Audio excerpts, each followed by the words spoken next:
নমস্কাৰ, মই শ্ৰী বৰ্ণালী ডেকা।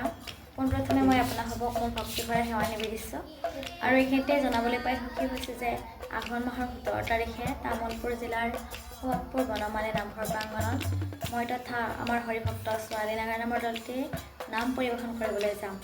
গতিকে উক্ত দিনটোত আপোনালোকৰ উপস্থিতি আৰু সহায় সহযোগিতা আন্তৰিকতাৰে কামনা কৰিছোঁ। ধন্যবাদ।